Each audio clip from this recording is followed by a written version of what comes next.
আজি চাব পাৰি ৱাছ কটন একদম পুৰা মানে ৱাছ কটনৰ একদম নীলা যোৰা এটা লৈ আহিছোঁ বহুতেই বেছি ধুনীয়া চাওকচোন তাতে একদম ডাৰ্ক ব্লুৰে একদম পুৰা ডিজাইন কৰা হৈ আছে হোৱাইটেৰে ডিজাইন কৰা হৈ আছে একদম পুৰা আৰু ফুলকেইটা একদম পুৰা লতা ফুলৰ নিচিনাকৈ আছে মানে লতা মানে ফুল এপাহ তাৰপিছত ডাল পাত এনেকুৱা টাইপত আছে চাওকচোন বহুতেই বেছি ধুনীয়া মানে কাপোৰযোৰ একদম পুৰা বহুত বেছি ভাল লাগিছে নিজে যে লৈ ল'ম তেনেকুৱা চাওকচোন গোটেই গাতে এনেকৈ পুৰা একদম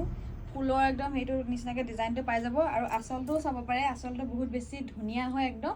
আৰু মেখেলাখনো একদম দেখুৱাই দিছোঁ এতিয়া আপোনালোকক মেখেলাটো পুৰা এনেকৈ ওপৰলৈকে চাব পাৰে ডিজাইনটো পাই যাব চাওকচোন বহুত বেছি ধুনীয়া একদম পুৰা আৰু ছাইড পটিকেইটা মই আপোনালোকক দেখুৱাই দিছোঁ এইফালে চাওক ছাইড পটিকেইটা বগা আৰু নীলাৰে একদম পুৰা বহুত ধুনীয়াকৈ কৰা হৈছে একদম পুৰা মৰম লগাকৈ আছে ব্লাউজ পিচটো দেখাই পাইছে আপোনালোকে বহুত ডাঙৰকৈ আছে একদম তাতে এনেকুৱা এটা আপোনালোকে পটি পাই যাব আৰু বহুত আহল বহল হৈ আছে মই দেখুৱাই দিছোঁ বহুত আহল বহল দীঘলকৈ আছে একদম পুৰা যদি এই কাপোৰযোৰ আপোনালোকে ল'ম বুলি ভাবিছে তেনেহ'লে স্ক্ৰীণতে আমাৰ হোৱাটছএপৰ নাম্বাৰ দিয়াই আছে তাতে আপোনালোকে যোগাযোগ কৰিব আৰু ধুনীয়া কাপোৰযোৰ একদম সোনকালে লৈ ল'ব